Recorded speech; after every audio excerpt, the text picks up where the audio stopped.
En el año 9 después de Cristo, el hombre más poderoso del mundo conocido se golpeó la cabeza contra la pared de su palacio. Se tiró de los pelos y pasó meses sin cortarse el cabello ni la barba, repitiendo en voz alta una sola frase. Ese hombre era el emperador Octavio Augusto, dueño de un imperio que iba desde Britania hasta el Éufrates, victorioso en decenas de guerras, arquitecto del orden romano que había pacificado el Mediterráneo entero. Y la frase que no podía dejar de repetir era: Quintilio Varo, devuélveme mis legiones.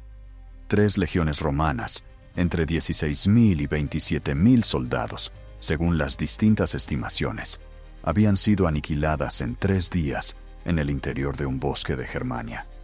No derrotadas, no dispersadas, aniquiladas, hasta el último hombre. Y el hombre que lo había hecho se llamaba Arminio. Tenía 25 años. Era hijo del jefe de los queruscos. Había servido en el propio ejército romano. Tenía la ciudadanía romana. Era amigo personal del general, al que acababa de destruir. Y llevaba meses preparando la trampa mientras cenaba con su víctima. Si te apasionan los momentos en que la historia pudo haber tomado un rumbo radicalmente diferente, suscríbete ahora al canal y cuéntame en los comentarios. ¿Sabías que la batalla del bosque de Teutoburgo fue uno de los mayores desastres militares de Roma en toda su historia? ¿Sabías que una sola emboscada decidió que Europa no fuera completamente latina? Que el Rin, y no el Elba, fuera la frontera del imperio, y que los pueblos germánicos conservaran su identidad durante siglos? Cada comentario que dejas es una señal de que estas historias importan, y seguirán llegando. Para entender lo que ocurrió en aquel bosque en septiembre del año 9, hay que comprender qué era Roma en ese momento y qué creía que era Germania. Cuando Octavio Augusto consolidó el poder después de las guerras civiles, que habían desangrado la República durante décadas, heredó una maquinaria de conquista que llevaba siglos expandiéndose en todas direcciones. El Mediterráneo era un lago romano. Las Galias habían sido conquistadas por César. Hispania llevaba 2 siglos en la órbita imperial. Egipto era una provincia personal del emperador. El siguiente paso lógico, la extensión que completaría la frontera septentrional del imperio, desde el Rin hasta el Elba, era Germania, y durante un tiempo pareció que iba a funcionar. El futuro emperador Tiberio, hijastro de Augusto y general de primera categoría, pasó años sometiendo a las tribus germánicas al este del Rin. Hacia el año 7 a.C., había empujado la presencia romana desde el Rin hasta el Elba, extrayendo tributos, estableciendo guarniciones y organizando las estructuras administrativas que precedían a la provincialización. En el año 5 después de Cristo, se fundó formalmente la provincia de Germania. Roma daba por hecho que lo que había ocurrido con las Galias, la lenta pero inexorable asimilación de los pueblos celtas en la cultura imperial, ocurriría también con los germanos. Solo era cuestión de tiempo, de paciencia y de la inevitable superioridad civilizatoria de Roma. Pero entonces ocurrió algo que arruinó el plan antes de que pudiera completarse. En el año 6, mientras Tiberio preparaba una campaña definitiva contra Marobodo, el poderoso jefe de los marcomanos, cuyo reino independiente en Bohemia era la única amenaza seria que quedaba en la región, estalló en Panonia y Dalmacia la rebelión más peligrosa que Roma había enfrentado desde las guerras púnicas. Esbetonio la describió como la más grave después de las de Aníbal. 15 legiones, más de la mitad del ejército imperial completo, tuvieron que ser desplazadas al sureste para sofocar aquella revuelta durante 3 años. La campaña contra Marobodo se abandonó. Con Marobodo se firmó una paz que le dejaba las manos libres, y en Germania quedaron únicamente las fuerzas disponibles para mantener el orden, no para seguir conquistando. Al frente de esas fuerzas, Roma designó a Publio Quintilio Varo. La elección revela algo sobre la mentalidad romana hacia Germania en ese momento. Varo era un administrador, no un guerrero. Había sido gobernador de Siria, donde se había enriquecido notablemente a costa de la provincia que se suponía debía gobernar. El historiador Velleio Paterculo fue despiadado en su retrato. Lo describió como un hombre de carácter tranquilo y disposición lenta, adecuado para el ocio del campamento antes que para la actividad militar, que había entrado pobre en Siria y salido rico. Floro añadía que Varo se jactaba de poder domesticar a los bárbaros con la vara de los lictores y la voz de los pregoneros, como si se tratara de pacificar un territorio ya sometido. Era, en resumen, el hombre que Roma mandaba a las provincias tranquilas, no a las que estaban a punto de arder. Germania, en la percepción romana de aquel momento, era una provincia tranquila. Los germanos se comportaban con deferencia, pagaban tributos, acudían a los tribunales romanos. Algunos de sus hijos jóvenes servían incluso en las propias legiones, aprendiendo el latín, adoptando las costumbres romanas, ascendiendo en los rangos militares, con la facilidad que el sistema imperial otorgaba a los aliados leales. Varo distribuía sus tropas por el territorio como si ya estuviera en territorio pacificado, enviando destacamentos a resolver disputas tribales aquí y allá, reduciendo la concentración de fuerzas que una situación de amenaza hubiera exigido. En los meses de verano, llevaba sus legiones a los asentamientos del interior para administrar justicia y recaudar impuestos. En otoño, las retiraba a los campamentos de invierno junto al Rin. Era una rutina, era lo normal. Y dentro de esa rutina, completamente invisible para Varo, Arminio construía su trampa. Arminio era hijo de Segímero, jefe de los queruscos, la tribu más poderosa de la región. Había pasado su infancia y su adolescencia en Roma, educado como garantía de la lealtad de su padre, según la costumbre imperial. Había aprendido el latín con fluidez. Había ascendido en el ejército romano hasta comandar una unidad de auxiliares germanos, lo que le había dado no solo experiencia militar directa, sino algo infinitamente más valioso, un conocimiento íntimo de cómo funcionaba el ejército romano por dentro, cuáles eran sus puntos fuertes, cuáles sus limitaciones, cómo reaccionaba ante situaciones imprevistas, qué errores cometía cuando la situación se salía de los procedimientos estándar. Había ganado la ciudadanía romana, había ganado la confianza de Varo, y mientras Varo cenaba con él, con absoluta despreocupación, Arminio recorría las tribus germánicas de la región, convenciéndolas de que era posible expulsar a Roma. No de que era deseable, de que era posible. Esa era la diferencia. Los germanos habían resistido a Roma en muchas ocasiones, pero siempre en batallas abiertas donde las legiones, con su disciplina, su armamento y su táctica, terminaban imponiéndose. Arminio sabía que en campo abierto los germanos no podían ganar, pero también sabía exactamente dónde y cuándo las legiones serían vulnerables. Hubo una advertencia. Un noble querusco llamado Segestes, que era precisamente el suegro de Arminio, cuya hija Tusnelda estaba casada con él, advirtió a Varo que se estaba preparando una conspiración. Las fuentes no aclaran si Segestes lo hacía por lealtad a Roma o por hostilidad personal hacia su yerno, con quien tenía una relación difícil. Pero Varo descartó la advertencia. La consideró una calumnia motivada por enemistades tribales. No tomó ninguna medida. El mecanismo que Arminio puso en marcha fue un modelo de engaño estratégico. Primero instigó levantamientos en tribus lejanas, presentándolos ante Varo como disturbios menores que requerían la intervención romana.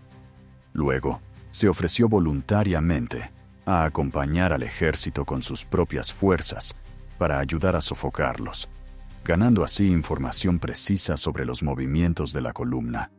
Y finalmente, con el pretexto de reunir más guerreros de su tribu, se separó de la marcha romana en el momento justo, conociendo exactamente cuándo y dónde estaría la columna de Varo en su posición más vulnerable. En septiembre del año 9, las 3 legiones de Varo, los legiones 17ª, 18ª y 19ª, con sus unidades auxiliares de caballería e infantería ligera, comenzaron la retirada hacia los campamentos de invierno junto al Rin.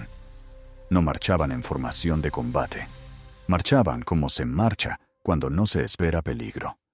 Con ellos iban la impedimenta completa, carretas cargadas de provisiones y equipamiento, mujeres e hijos de soldados, sirvientes, comerciantes que seguían al ejército. La columna se extendía durante kilómetros de longitud, avanzando lentamente por un terreno que se volvía progresivamente más boscoso y estrecho. Arminio eligió el lugar con una precisión que revela que lo había estudiado minuciosamente.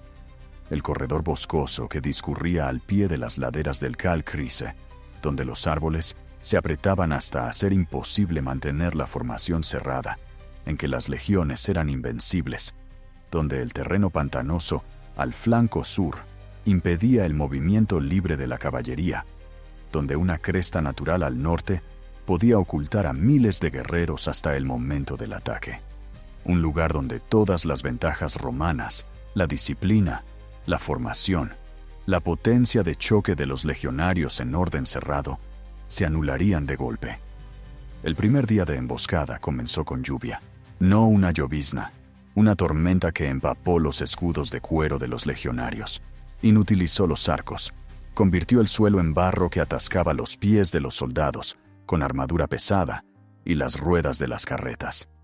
Y desde el bosque, donde los guerreros germanos con su armamento ligero podían moverse con relativa libertad, comenzaron a llover proyectiles sobre una columna que no podía ni ver de dónde venían ni responder de manera organizada. Los romanos reaccionaron con la disciplina que distinguía a sus legiones. Se detuvieron, intentaron organizarse, lanzaron cargas para limpiar los flancos del bosque. Pero el bosque era demasiado denso, los atacantes demasiado móviles y demasiado numerosos. Al caer la noche, los romanos habían sufrido bajas serias. Acamparon según el protocolo militar romano, construyendo el campamento fortificado de siempre, quemando la mayor parte de las carretas que les impedían maniobrar. Era lo correcto, era lo que debían hacer. Pero también era la señal de que ya estaban pensando en sobrevivir, no en avanzar. El segundo día la columna reinició la marcha en formación algo más compacta, y el terreno se abrió ligeramente. Los ataques continuaron pero con menos intensidad. En terreno más abierto, los germanos perdían su ventaja. Los romanos tuvieron momentos en que pudieron responder con mayor efectividad. Pudo haber parecido, durante algunas horas de aquel día, que la disciplina romana lograría sacar a las legiones de la trampa. El tercer día destruyó esa ilusión. La columna entró de nuevo en bosque cerrado, y con ella volvió la lluvia. Los escudos mojados pesaban el doble. La formación se deshacía entre los árboles. Y a los queruscos de Arminio se habían unido guerreros de otras tribus que habían escuchado los rumores de la catástrofe romana y venían a buscar su parte del botín. El número de atacantes había crecido, mientras el número de defensores menguaba sin parar. Quintilio Varo, herido, comprendió en algún momento de aquel tercer día que no iba a salir del bosque. La alternativa que le dejaba Roma era clara: morir combatiendo o caer prisionero y ser utilizado como trofeo. Eligió lo primero. Se arrojó sobre su propia espada. Su legado Lucio Egio hizo lo mismo. La muerte del general acabó con lo que quedaba de la resistencia organizada. Los soldados que sobrevivían comenzaron a rendirse o a huir en desbandada. La caballería, al mando del legado Nomonio Vala, intentó abrirse paso hacia el Rin, abandonando a la infantería a su suerte. Llegó. La infantería no. Lo que los germanos hicieron con los prisioneros pertenece a esa categoría de hechos que las crónicas registran con detalle, precisamente porque suponen una ruptura de todo lo que una cultura considera normal. Los tribunos y centuriones capturados fueron sacrificados a los dioses germanos. Floro describió el tratamiento de los jueces romanos con una frialdad que hace más perturbador el relato. A unos les sacaron los ojos, a otros les cortaron las manos, a uno le cosieron la boca después de cortarle la lengua, y un guerrero germano sostuvo ese trozo de lengua ante los demás, diciendo que por fin aquella serpiente había dejado de silbar. Era la venganza específica, calculada, de un pueblo que había sido sometido a la justicia romana durante años y que expresaba ahora, en la forma más brutal posible, lo que pensaba de ella. Años después, cuando el general germánico recorrió el lugar de la batalla para enterrar a los muertos, encontró cráneos clavados a los árboles, huesos blanqueados esparcidos por el bosque, los restos de los altares en que habían sido sacrificados los oficiales.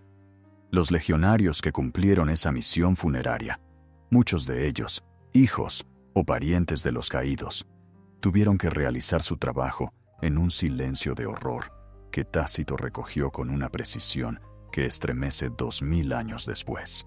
La noticia llegó a Roma con la velocidad que permiten los sistemas de mensajería del imperio. Días, quizás 2 semanas después de la catástrofe.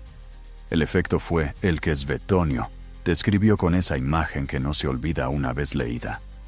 Augusto, el hombre que había pacificado el mundo mediterráneo, que había acabado con décadas de guerra civil, que había construido la Pax Romana, sobre la que descansaba el orden de toda una civilización, se derrumbó. No metafóricamente, físicamente.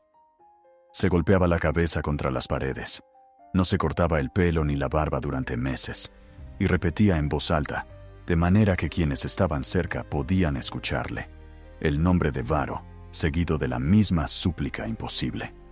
El pánico se extendió por Roma con una velocidad que habla de cuánto había tardado la ciudad en olvidar lo que era el miedo a los bárbaros del norte. El recuerdo de los cimbrios y los teutones, que 1 siglo y medio antes habían llegado hasta Italia y habían aterrorizado a la República antes de ser destruidos por Mario, todavía vivía en la memoria colectiva. Ahora, con las 3 legiones de Varo aniquiladas y los ejércitos principales del imperio inmovilizados en Dalmacia, la frontera del Rin estaba cubierta únicamente por 2 legiones bajo el mando del legado Lucio Asprenate. Si los germanos cruzaban el Rin, no había nada hasta los Alpes. Los germanos no cruzaron el Rin. No porque no pudieran intentarlo, sino porque les detuvo algo que quizás ningún estratega habría anticipado: el intento de tomar la fortaleza romana de Alisón, en el interior de Germania. La guarnición bajo el prefecto Lucio Cecidio resistió el asedio durante semanas. Cuando la situación se hizo insostenible, en una noche de tormenta que ocultaba los movimientos, los soldados rompieron el cerco silenciosamente y marcharon hasta el Rin. Ese retraso fue suficiente para que Asprenate reforzara las posiciones ribereñas y para que Augusto reclutara nuevas tropas a marchas forzadas, recurriendo incluso a ejecuciones de quienes se negaban a alistarse, algo que habla de la desesperación del momento. Arminio envió la cabeza de Quintilio Varo a Marobodo, jefe de los marcomanos, con el mensaje implícito de que había llegado el momento de que todos los germanos se unieran y atacaran. Marobodo rechazó la oferta. Era un político además de un guerrero, y calculó que sus intereses a largo plazo no pasaban por una guerra total con Roma, sino por mantener su posición como potencia independiente reconocida. Devolvió la cabeza a Roma, que la enterró con honores en el mausoleo familiar de Varo. En los años siguientes, Roma intentó recuperar lo perdido.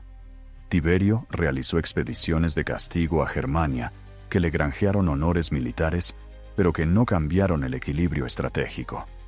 Germánico, hijo adoptivo del sucesor de Augusto, llevó a cabo campañas más agresivas durante los años 15 y 16, que llegaron hasta el Elba. Derrotó a Arminio en la batalla de Idistaviso y recuperó 2 de las 3 águilas legionarias perdidas en Teutoburgo. Pero el propio Tiberio, ya convertido en emperador, ordenó la retirada. Las campañas costaban más de lo que podían rendir, y el Rin era una frontera suficientemente defendible. Arminio sobrevivió a las campañas de Germánico, pero no a la política interna de su propia tribu. Sus victorias le habían dado una autoridad y una reputación que sus rivales, entre los queruscos, consideraban excesiva. Fue asesinado por miembros de su propia familia en el año 19, a los 35 años de edad.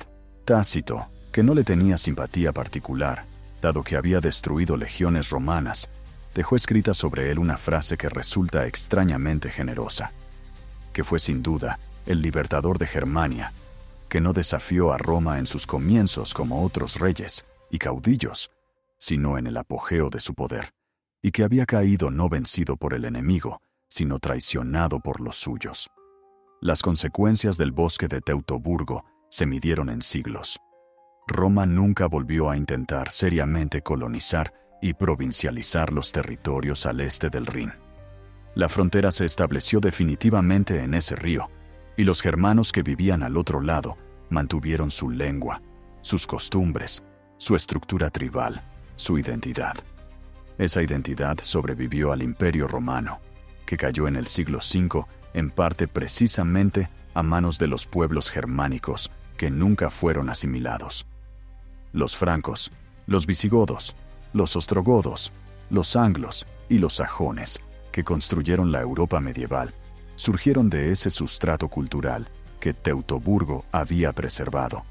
El detective que en 1987 encontró el campo de batalla fue un arqueólogo aficionado inglés llamado Tony Clun, que peinaba los campos de la localidad de Calcris con un detector de metales.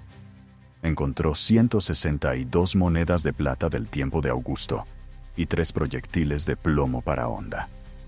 Las monedas databan del período exacto. Los proyectiles confirmaban presencia militar romana. Las excavaciones que comenzaron en 1989 descubrieron miles de piezas de equipamiento militar, fragmentos de espadas y armaduras, herramientas con inscripciones, y entre las piezas más extraordinarias, una máscara de plata de oficial de caballería y monedas con la marca Var, que los investigadores interpretan como el nombre de Quintilio Varo, acuñado en monedas especiales para repartir entre los legionarios durante su gobierno de Germania. Se encontraron 5 enterramientos colectivos con huesos que muestran cortes profundos de armas.